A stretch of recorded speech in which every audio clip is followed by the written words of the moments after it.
군함도가 세계유산이 됐다는 게 이제 우리의 분노를 촉발시키는 지점이라는 거죠. 군함도는 만들어진 논리예요. 안중근은 이토 히로부미의 암살자가 아니었다. 총상의 위치가 안 맞다. 러시아의 복수다. 이토는 한일합병에 반대한 친한파였다.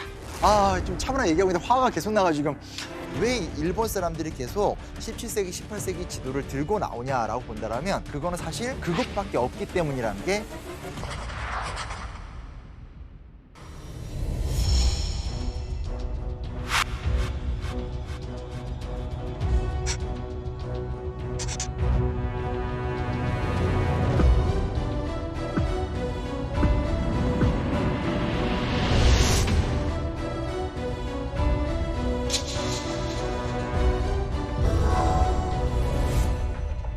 우리가 세계유산 얘기하면 되게 좋아하잖아요. 근데 세계유산 제도를 만들어 놓은 이유는 인류가 함께 지켜야 되는 보편적이고 탁월하고 타당한 가치가 있어야만 그게 세계유산이 된다라는 거예요. 근데 문제 뭐냐? 군함도가 세계유산이 됐다는 게 이제 우리의 분노를 촉발시키는 지점이라는 거죠. 근데 어떻게 됐는지, 왜 됐는지에 대해서 먼저 좀 차분하게 객관적으로 좀 말씀을 드릴게요. 군함도가 세계유산에 등재가 된 건 군함도 하나만 등재가 됐던 건 아니에요. 일본 국내에 8개의 현이 있는데 일본의 메이지 시대 때부터 진행되었던 산업혁명 유산으로 23개의 자산을 등록을 했다라고 보시면 돼요. 그러니까 여기서 핵심은 비서구권, 즉 유럽이 아닌 지역에서 최초로 의미 있게 변화가 된 곳이 이곳이고 세계가 함께 지켜야 될 보편적인 탁월한 가치를 지녔다, 이렇게 얘기를 한 거예요. 이렇게만 들으면 뭐 그럴만하죠. 어찌됐건 뭐 그 나라에서 산업혁명이 있었다는 걸 우리가 부정할 수는 없으니까. 근데 이곳이 원래 하시마라는 섬이잖아요. 나가사키에서 외떨어진 곳인데 여기가 이제 어떻게 개발이 된 거냐면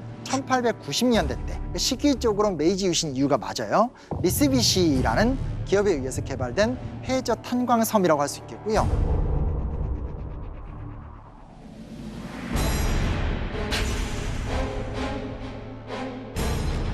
고층 아파트, 학교, 병원, 오락시설 등 한때 가장 잘 나갈 때는 5,000명 이상의 사람들이 살았었기 때문에 굉장히 번화한 섬이었다고 볼 수가 있습니다. 근데 이게 어떻게 문제가 되냐?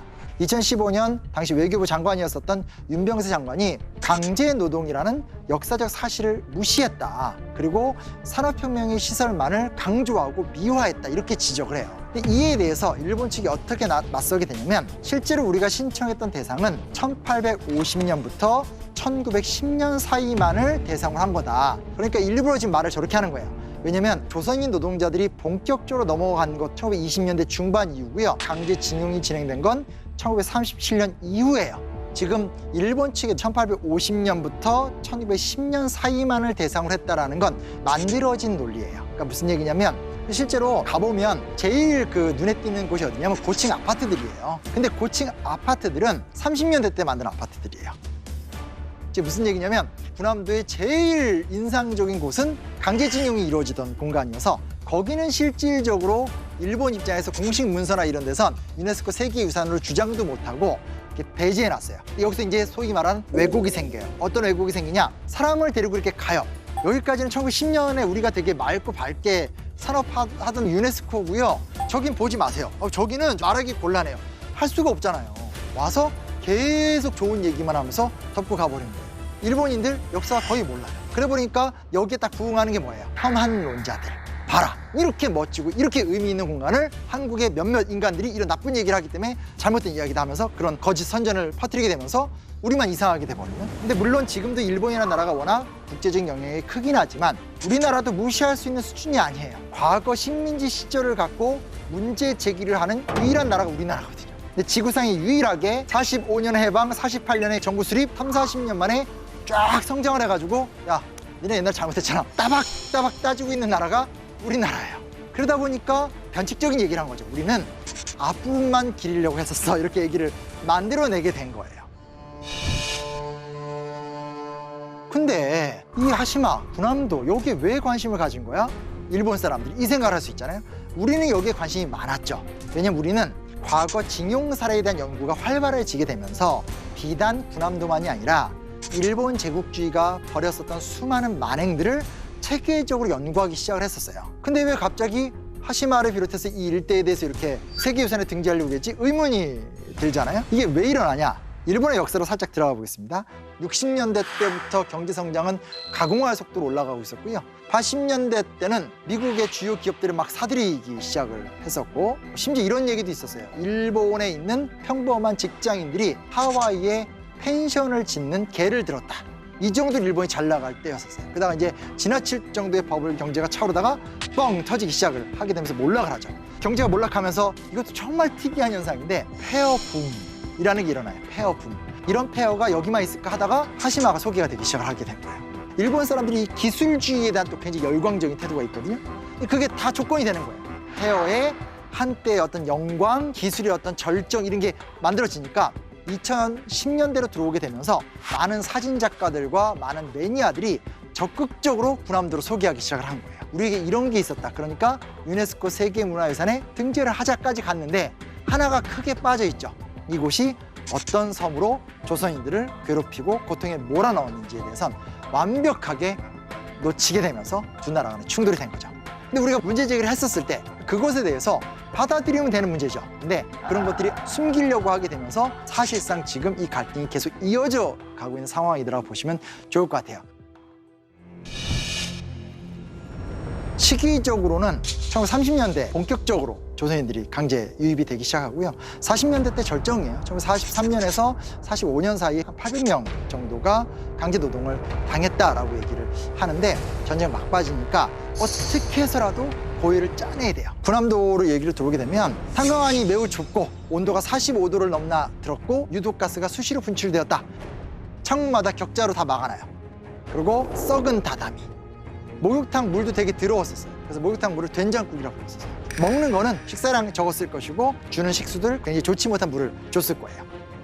군함도 같은 경우는 많은 사람들의 증언들을 결합하다 보면 가장 가혹했던 공간으로서 유명했고요. 사실은 가혹할 수밖에 없게 되는 게 뭐냐면 섬이라는 특수한 공간이고 이곳은 탈출하기가 굉장히 어려운 구조이기 때문에 그 안에서 무슨 일이 벌어지는지에 대해서 탄원할 방법도 없고 그래서 결국은 감옥섬이다, 지옥섬이다.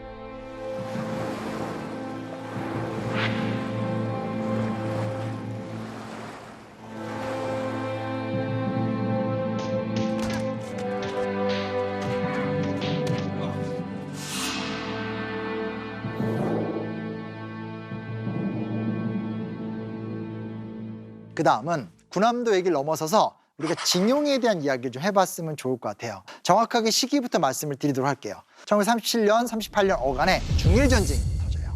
일본이 중국과 전면전을 벌여요. 이 상태에서 유럽에서 2차 세계대전이 터지니까 여기도 또 점령할 만한 땅이 있잖아요. 거기를 쳐들어가요.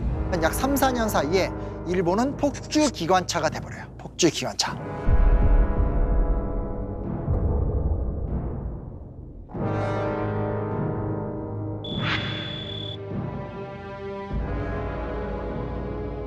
통제가 안 되는 거죠. 문제는 자신들이 감당할 수 있는 수준이 아니에요. 그러다 보니까 어떻게 하냐?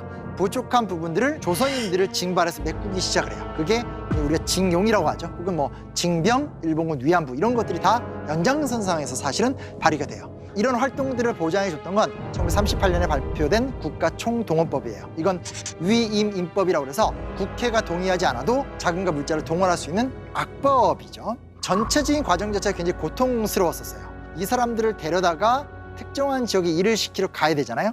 가서 대기하고 먹는 식사, 집 이런 것들을 다 빚으로 계산을 해요. 말이 안 되는 얘기죠. 그렇죠? 이런 식으로 해서 일단은 강제로 얘기를 하게 되고 그러면 일을 하면 돈을 주냐?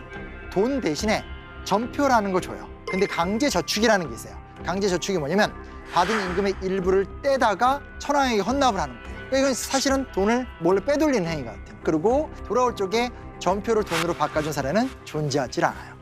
제가 잊지 못하는 사례 중에 하나가 뭐가 있냐면 어떤 할아버지께서 그때 받은 전표를 다 모아두고 계셨어요. 언제 나한테 돈을 줬냐고. 막 앞에서 펑펑 우세요. 진짜 뭐라고 위로를 해드려야 될지 모르겠어요. 이게 가장 기본적인 그 당시 구조였었어요.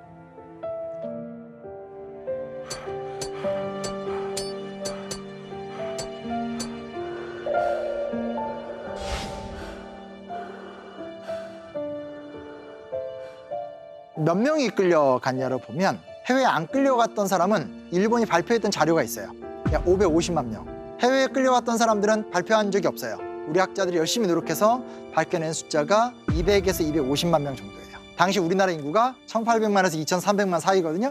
그러면 3명당 1명이 국내건 해외건 강제징용의 고통을 겪었다라는 얘기인 거예요. 징용의 현장을 크게 3마디로 정리를 하면 구타, 사망, 학살. 노동훈련소장에 들어가자마자 때려요. 저항을 하면 또 때려요. 탈출을 하죠. 잡아와서 또 때려요. 그리고 상당수의 고통을 받으셨던 분들이 한 얘기를 들으면 뭐냐면, 매는 참을 수 있었는데 너 자꾸 이렇게 저항하면 네 동생이나 네 아버지를 데려올 거야. 그 이야기가 나오는 순간 저는 더 이상 저항할 의지가 없었습니다. 징용의 현장을 기억하려면 고된 강제 노동의 현장이기 때문에 폭행이 빈번했었다는 것들을 먼저 기억을 해주시면 좋을 것 같고요. 두 번째, 제가 사망이란 말을 썼잖아요. 많이 죽어요. 하이난의 원주민들의 증언에 따르면 풍토병에 걸려서 죽을 것 같은 조선인들은 공기 주사를 놨다, 이 기록이 있어요. 그러니까 몸에다 공기를 주입해서 죽이고 불태웠다는 증언들이 많이 나타나요. 세 번째, 제가 학살이란 말을 했죠. 이건 뭐냐면 분풀이로 죽이는 거예요. 사실 이게 학살극이 제일 흔했던 건 해방되고 얼마 안 돼서가 제일 흔했었어요. 자기들 망했잖아요. 얘네들은 해방이 돼서 좋다고 집에 가려고 하고 있는 그 상황인데 열받잖아요. 특정 마을에 거주하고 있는 조선인들을 대거 죽이거나, 이런 보도들도 굉장히 흔해요. 제가 조금 관념적으로 들릴 수 있겠지만 이런 말씀을 드렸던 게 뭐냐면, 극악스러운 구조에서 구타와 슬픈 죽음과 학살이라는 비극이 계속 반복되었다라는 거. 약간 이런 느낌 드실 수 있어요. 너 생각보다 차분하게 얘기하네? 상대가 왜곡되게 나올 적에 계속 흥분한다고 해결된 문제는 아니에요. 왜냐면 결국 우리가 이런 것들을 알리고 잘 하려면 세계인들을 대상으로 설득을 해야 되거든요. 일본의 메이지 유신이 이뤄낸 성과도 있지만 그로 인해서 만들어진 굉장히 극악스럽고 잘못된 모습들, 특히 조선인들 강제노동 같은 경우들은 아주 분명히 역사적 사실이고, 이 부분에 대해서 사죄와 반성을 넘어서서 어떻게 고통받았는지를 좀 객관적인 분노 해보는 게 좋지 않을까. 아무튼 많이 속상해요. 많이 속상해요. 울고 싶어요.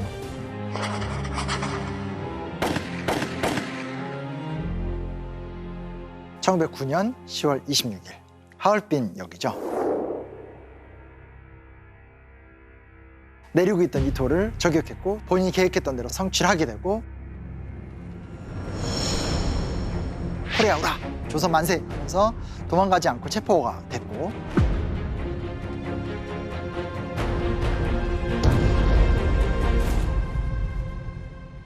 이번 주제는 아주 화가 나긴 하는데 자꾸 이게 너무 나쁜 것 같아요. 자꾸 어떤 자기의 어떤 정치적인 이해관계, 권력관계 이런 것 때문에 과거사를 자꾸 왜곡해요.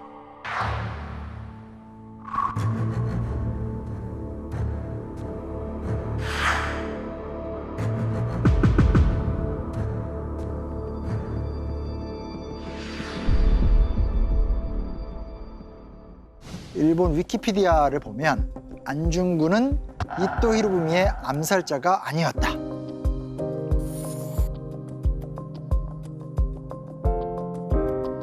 이 위키피디아에만 나온 게 아니고요. 조사를 좀 해보니까 단행본으로도 출간이 됐고, 심지어 아주 일본의 유명한 학술지 같은 데서도 이 이야기를 공식적으로 한국 학계한테 물어보는 그런 것까지 진행이 됐더라고요. 결론부터 말씀드리면 이건 그냥 어처구니없는 얘기예요. 아니에요.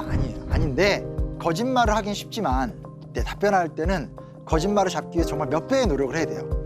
좀 이런 짓 좀 안 했으면 좋겠어요. 그럼에도 불구하고 잘근잘근 한번 반박을 해드릴게요. 1909년 10월 26일 하얼빈 역이죠. 당시 하얼빈은 러시아의 조개지입니다. 원래 러시아의 계획은 만주를 점령하는 거예요. 만주를 점령해야지만 중국 본토로 들어올 수 있으니까.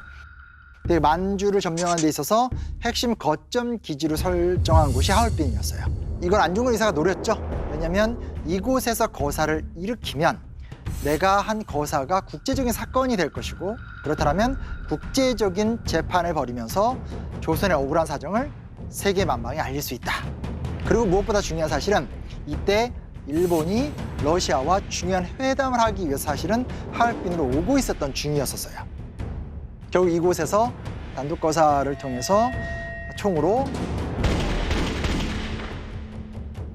내리고 있던 이토를 저격했고, 세 발이 사실상 정확하게 명중을 했고, 그리고 정확하게 이 사람이 이토가 아닐지도 모른다라는 생각 속에서 주변 수행원들을 쏴서 그것도 다 명중을 했죠. 근데 여기서부터 이제 어그러지죠. 왜냐하면 러시아에서 국제재판을 벌이려고 했는데 러시아와 일본의 막 합의를 통해서 위순 감옥으로 강제로 끌려오게 되고 일본 재판법정에서 결국은 사형 판결을 당하고 이제 돌아가실 수밖에 없게 되는 과정을 겪게 됩니다.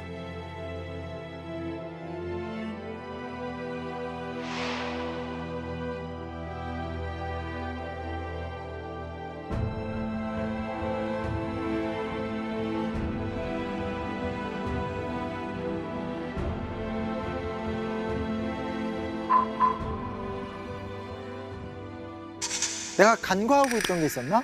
놓친 게 있었나? 왜냐면 너무 충격적인 주장을 막 하고 있어가지고 우리가 모르는 다른 기록에 뭐가 있나 해서 찾아봤는데 우리가 알고 있는 건 선 자세에서 서 있는 이토를 향해서 타다닥 달려나가서 몇 미터 앞에서 땅땅땅 쐈다는 거잖아요. 이 시신을 부검한 보고서를 보니까 위에서 쐈다. 위에서 쐈으면 이렇게 총알이 밑에서 이렇게 세로 찢겨나간 형상이 돼야 되잖아요. 부검 보고서가 안중근이 직접 쐈다고 볼 수는 없다. 현재 밝혀진 바를 보게 되면 수평으로 가 있습니다. 수평으로. 보고서를 보게 되면 말 그대로 앞에서 본 상태에서 권총으로 아주 근접해서 탕탕탕 쏴야지만 나오는 모양새가 된 거지 멀리서 쐈을 때 나오는 모양이 나타나 있지 않습니다. 여기서 이 얘기가 왜 나왔냐를 제가 말씀을 드릴게요. 무로타라는 수행원이 한 명 있었어요.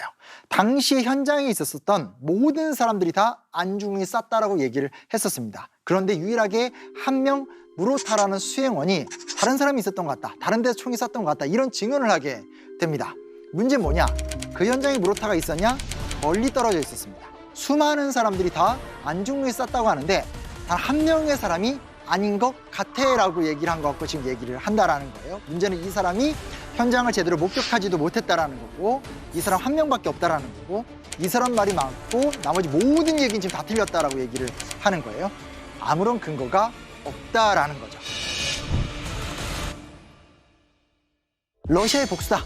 안중근이 쏜 게 아니라 사실은 러일 전쟁에서 패배했고 그 외에 여러 가지 부분에서 러시아가 지금 밀리고 있기 때문에 그 밀리는 것을 만회하기 위해서 일으킨 사건이다. 이렇게 이제 주장을 하게 되는 거죠. 실제로 러시아는 러일 전쟁에 패배를 했습니다. 러일 전쟁에 패배했던 배경을 보게 되면 피해 일요일 사건이라고 해서 거의 혁명에 가까운 저항을 하게 됩니다. 그것 때문에 사회 전체가 뒤흔들리게 됩니다. 내부 문제를 수습하기에 정신이 없었었고 그래서 전쟁을 좀 조기에 종결시키려는 의도가 있었던 겁니다. 당시에 중요했던 게 뭐냐면 전쟁을 일본이 계속 끌 수 있는 힘도 없었거든요. 그러니까 서로가 알고 있는 거예요. 현재 일본이 이기곤 있는데 계속 이길 수 있는 힘이 없는 거고 러시아는 내부 문제 때문에 빨리 이 문제를 끝내야 되는 상황입니다. 그러니까 둘이서 합의를 빨리 보게 되는데 비테라고 하는 러시아 협상가가 정말 머리가 좋았던 게 뭐냐면 우리가 지고 있긴 하지만 일본 너네가 전쟁을 수행할 능력이 없다라는 걸 간파합니다. 그래서 너희들이 원하는 이권을 주겠다는 겁니다. 그게 뭐냐? 한반도. 남만주에 대한 이권은 주겠다. 그러나 배상금은 안 준다.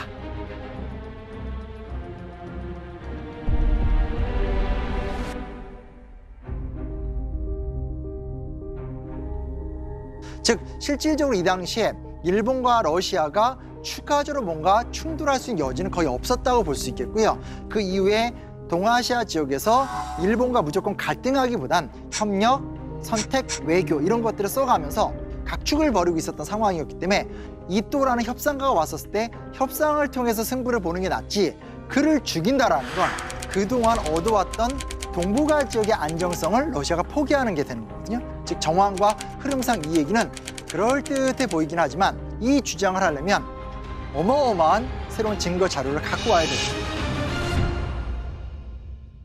이토는 한일합병에 반대한 친한파였다. 이토 히로부미야 우리가 사실 잘 몰라요. 나쁜 놈, 우리나라 병합한 사람, 끝이죠. 사실은 이토 히로부미가 왜 이렇게 일본에서 찬사를 받냐면 일본 메이지 헌법을 만든 사람이에요. 즉 새로운 일본 근대 국가의 설계도를 만든 사람이기 때문에 이토는 일본 역사에서 굉장히 중요한 사람입니다. 근데 여기서 왜 친한파란 말이 나오냐? 이토는 일본 정가에서 온건파였던 건 맞아요. 이토가 초기에 얘기했던 건 자치입니다. 자치. 자치가 뭐냐면 조선을 코드를 꼽아가지고 경제적 이권만 좀 이렇게 뺏어가면서, 그러니까 미국이 필리핀을 그렇게 관리했었거든요. 뺏어가면서 놔두자라는 자치론자입니다. 친한파는 아니죠. 자치론자라는 것은 식민주의자가 아니란 말은 아닙니다. 다만 빨리 강제 병합을 하고 싶어 했던 사람이 아니란 뜻입니다. 나는 조선을 식민화할 생각이 없다. 그냥 자치를 하면 된다. 이렇게 이제 불편한 작업이다. 식민지 부담스럽다. 이런 언론 플레이를 여러 번 합니다. 언론 플레이하던 그 장면만 툭 빼가지고 지금 저 말을 하고 있는 겁니다. 이런 게 나쁜 역사 왜곡이라는 거예요. 안중근은 반일 사상을 가진 사람이 아니다. 그러니까 말을 교묘하게 꼬니까 열받는 건데, 마지막에 이 여순가모소, 리순가모소에서 돌아가실 적에 그 유언이 여러 단위로 지금 기록이 남겨져 있는데, 핵심적으로 뭐라고 그러냐면 힘써 조일우를 이룰 것.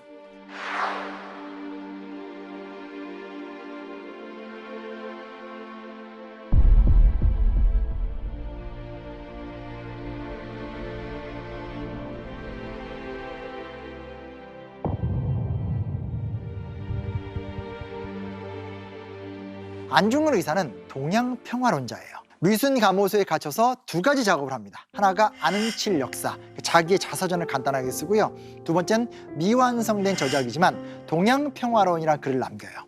당시의 서양 열강들, 주로 백인들이죠. 서양 열강들이 쳐들어오고 있었던 것이 세계의 대세인 거고, 중요한 건 뭐냐? 한국과 중국과 일본이라는 약소국들이 연대를 해서 서양 열강의 침입을 막아야 된다는 거예요.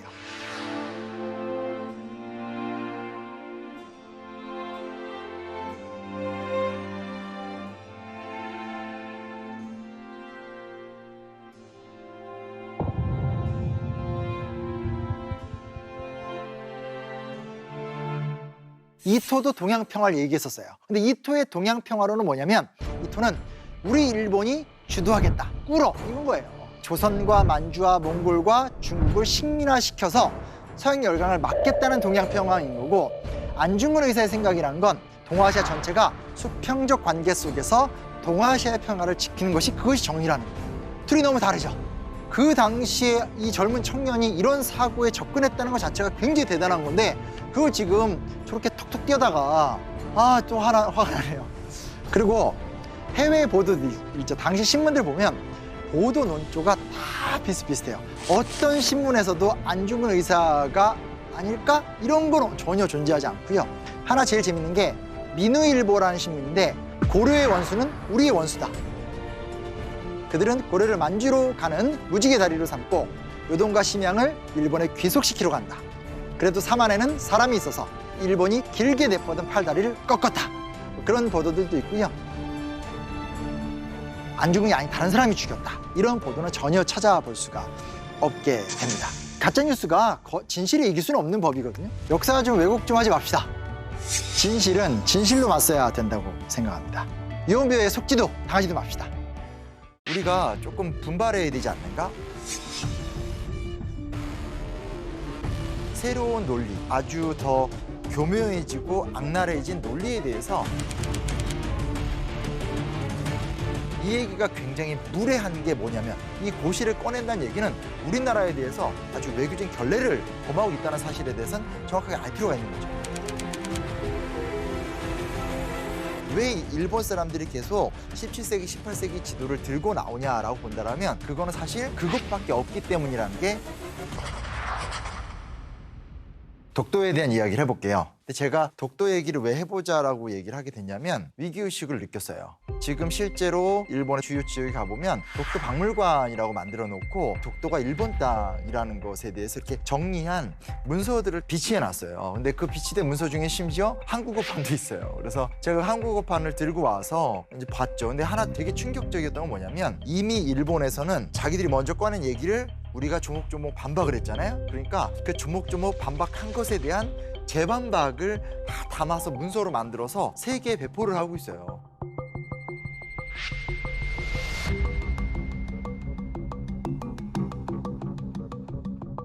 우리가 조금 분발해야 되지 않는가? 새로운 논리, 아주 더 교묘해지고 악랄해진 논리에 대해서 따박따박 맞서면서 계속 진실을 수호하는 노력들을 해야 되지 않을까? 독도 한국 땅이라는 최초의 기록이 언제냐? 이제 우리가 보통 이 얘기하면 이제 울릉도, 이사부 여기서 또 얘기가 가긴 하는데 대부분 다 조선 전기 때 세종과 성종 사이 때라고 보시면 돼요. 이때 세종실록 지리지부터 시작해서 동국여지 승남 각종 형태의 지리서가 편찬되고 개정되는 과정들이 쫙 이어져요. 근데 일본에서는 그럼 어떻게 기록이 돼 있냐? 아무리 빨리 끌고 와도 17세기 정도로 돼요. 일본이란 나라가 전국시대랑 에도막부 시대 때 여기저기 이제 막 돌아다니고 하는 경험 속에서 독도에 대한 인식이 이제 본격화가 됐다라고 볼 수 있어요.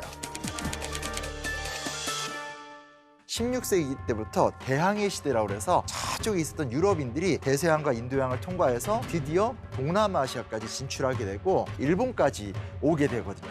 그러고 나니까 이제 야, 동방무역을 직접 할 수 있네 하면서 서양인들이 굉장히 많이 와요. 이때 이제 세계의 동향을 좀 주시한 거죠. 그래서 실제로 유럽 사람들이 동남아시아에 많이 정착을 할 때 일본인들도 동남아시아까지 많이 진출을 했었어요. 그래서 양자 간의 교류도 되게 많았고 유럽인들이 동남아시아나 중국이나 일본에 진출하는 가교 역할을 했었던 게 또 대부분 다 일본인이었어요. 그래서 17세기, 18세기 때 프랑스 항해가 라페르주라든지 또 영국 탐험가 커네 이런 사람들이 울릉도를 발견했다라는 기록을 남기고 있다라든지 뭐 네덜란드 출신의 이제 시볼트라는 사람들도 이제 그 일본 지도를 또 간행하면서 독도랑 울릉도가 있다라는 걸 다케시마나 마쓰시마라는 용어로 쓰게 되는 것들도 7세기 이후에 소위 말하는 대항해 시대와 일본인들의 조우 때문에 나타나는 현상이다라고 볼 수 있어요. 왜 일본 사람들이 계속 17세기, 18세기 지도를 들고 나오냐라고 본다면 그거는 사실 그것밖에 없기 때문이라는 게 첫 번째 거고, 두 번째는 뭐냐면 그거밖에 없는데 되게 괜찮은 거예요, 지금 상황이. 그 얘기를 막 하면 유럽 사람들 입장에서 맞아 그때 우리가 그때 거기서 봤어 이렇게 되면서 국제사회에서 여론을 환기시키기가 좋은 거예요. 그러니까 여기서 우리는 좀 차분하고 전략적으로 대처를 할 필요가 있는 거죠. 왜냐면 우리는 이미 15세기 때부터 아주 체계적으로 기록을 관리하면서 이 지역에 대한 지역적이고 지리적인 인식을 확보하고 있었다라는 걸 잘 유럽인들한테 설명할 필요가 있는 거겠죠. 실제로 이제 일본 정부에서 만들어진 공식 문서들을 보게 되면 너네가 15세기 때 먼저 울릉도나 독도를 인식한 건 맞는데 신증 동국 여지승납이란 글을 보면 독도랑 울릉도 위치가 바깥으로 이렇게 있어야 되는데 안쪽으로 있다, 잘못되어 있다라고 좀 얘기를 하고 있는데, 실질적으로 지도를 만들 때 보면 우리가 이곳이 영유지임을 정확하게 하기 위해서 주섬과 부섬의 위치를 바꿔두거나 하는 경우는 되게 흔해요. 그리고 이거는 의도적으로 주섬과 부섬을 바꿔두는 경우도 있고,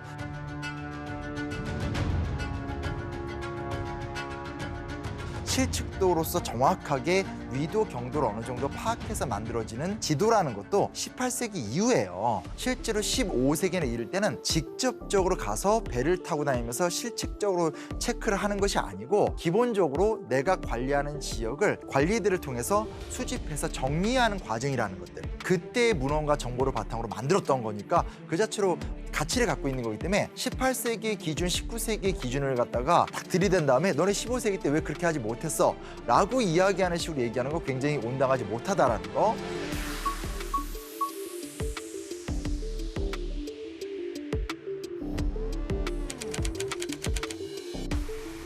우리 비장의 카드, 안용복 카드 되게 유명하잖아요, 그렇죠? 굉장히 중요한 근거로 쓰이게 되는데 일본 측에서는 되게 재밌는 게 안용복의 존재가 너무 불편하잖아요. 그래서 일본 쪽에선 안용복이 뭐 실존 인물이 아니다, 안용복의 주장이라는 것이 거의 뭐 틀렸다식의 안용복을 막 공격해요. 그러나 최근에 밝혀진 에도막부 관련 연구서를 보면 흥미로운 게 뭐냐면 안용복이 일본을 갔다 오기 약 70년 전 이전인 1620년에 무슨 일이 있냐면 이소타케 야자에몬과 니에몬이라는 사람이 울릉도에서 불법적으로 거주를 하고 있었어요. 이걸 갖다가 불법적으로 거주하고 있다고 조선 정부에서 문제 제기를 하니까 에도막부가 조사를 해보더니 맞다, 우리랑 조선과의 관계 루트라는 건 쓰시마 섬을 통한 루트밖에 없는데 미안하다 라고 하면서 이소타케 야자에몬하고 니에몬을 잡아다가 처형을 시켰던 사례가 있어요. 그리고 독도와 울릉도로 이어져서 동해로 나아간 루트를 일본인들이 17세기 들어와서 인지는 했지만 그게 우리 영해가 아니구나라는 것을 아예 공적으로 입증했던 사건이 또 있었어요. 중앙정부와 지방정부 간의 대화를 보면 내부 대화라는 게 되게 중요하잖아요. 에도 막부하고 도토리번 사이에서 서로 간에 대화를 하게 돼요. 이런 거죠. 막부 쪽에서 야 이거 니네 번 쪽에서 주로 동해 쪽하고 좀 관련이 깊은 것 같은데 울릉도나 독도 쪽이 니네가 관련한 땅 맞아? 이렇게 물어본 거예요. 물어보니까 도토리번 측에서 울릉도나 독도는 우리 땅이 아닙니다 라고 정확하게 답변을 해요.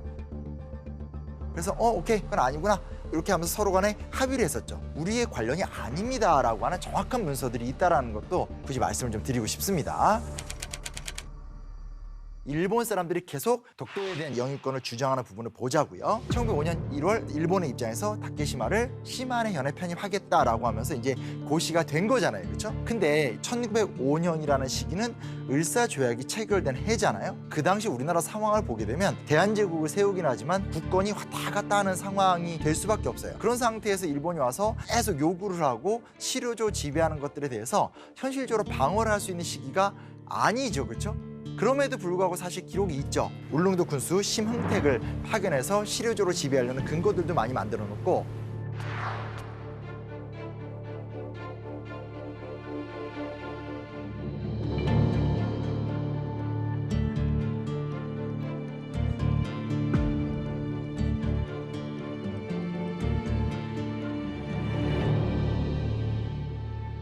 근데 중요한 사실은 뭐냐면 이런 것들이 있었음에도 불구하고 독도의 시마네현 편입을 막아내지 못했죠. 제국주의 침탈 과정 중에 나라가 점령당하고 있는 상황인데 그 상황 속에서 우리가 독도만 지켜낸다? 앞뒤가 안 맞는 얘기잖아요. 그렇죠? 근데 이 얘기가 굉장히 무례한 게 뭐냐면 1965년에 새롭게 한국과 일본이 외교 관계를 수립하면서 누구나 다 비판할 수밖에 없는 제국주의 시대 때 이야기들이기 때문에 조선왕조 때 맺어진 과거의 조약은 무효가 되었다라고 얘기를 해버렸잖아요. 그렇죠? 근데 왜 두 나라가 합의했던 얘기에 대해서 지금 어기는 거잖아요. 일본이 지금 하고 있는 행동의 포인트는 뭐냐면 1905년에 이걸 우리 땅으로 만들었어. 당시의 국제법인 만국군법 하에서 체계적으로 인수한 거야. 내각에서 결의했고 그걸 현에서 수용하는 너무나 적법한 절차잖아 라고 얘기했어요. 근데 양국 간에 새롭게 미래를 바라보기 위해서 만들어 놓은 새로운 외교관계의 조약하에서 양자가 과거의 것은 무효다. 과거의 것에 대해서 통절한 사죄의 뜻을 전한다 라고 얘기할 정도로 과거사에 대한 이야기를 끄집어내지 않고 미래를 보면서 가자고 얘기했던 것이 수많은 일본 총리들이 계속적으로 반복적으로 했던 얘기잖아요. 그런데 갑자기 1905년에 이 고시를 꺼낸다는 얘기는 굉장히 우리나라에 대해서 국제법적인 아주 외교적인 결례를 범하고 있다는 사실에 대해서는 정확하게 알 필요가 있는 거죠.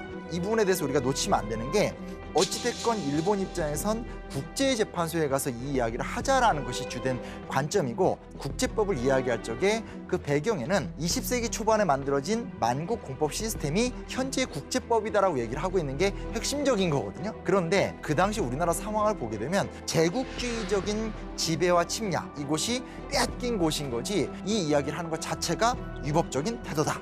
일본은 아주 심각하고 위험한 도박을 하고 있다는 것에 대해서도 말씀을 드리고 싶어요. 그리고 샌프란시스코 강화조약 얘기를 계속해요.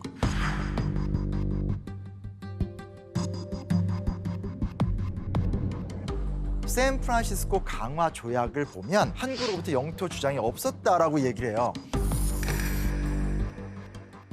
그리고 계속 일본 측에서 내세우는 논리가 뭐냐면 독도가 아니고 다케시마고 이 부분에 대해서 미국이 인정했다라고 얘기를 하고 있어요. 근데 우리가 이 부분에 대해서 조사 검토를 안 해본 게 아닙니다. 실제로 미국이 한반도를 중심으로 한 동아시아에 대한 수역을 되게 연구하기 위해서 굉장히 많은 보고서들을 편찬했던 게 있고요. 미국에서 독도를 어떻게 인식했는가를 살펴볼 수 있는 기록이 있어요. 근데 정말 재밌는 게 뭐냐면 두 나라가 경쟁을 하고 있을 땐 중립적 표현을 써요. 그러다가 상황상 조선이 일본한테 식민화가 되잖아요. 그러니까 여기선 타케시마라고 써줘요. 다시 또 한반도에 독립해서 독립국가가 세워지니까 또 중립적인 표현을 써요.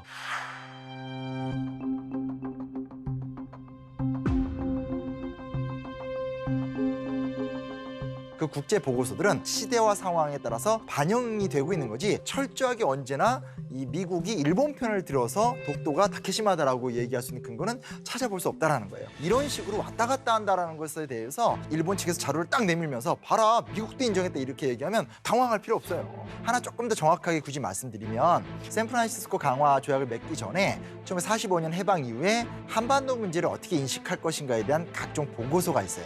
그중에 제가 하나만 인용을 해드릴게요. 1946년 6월 달에 만들어진 SWNCC 보고서인데 이 보고서에 무슨 말이 나오냐?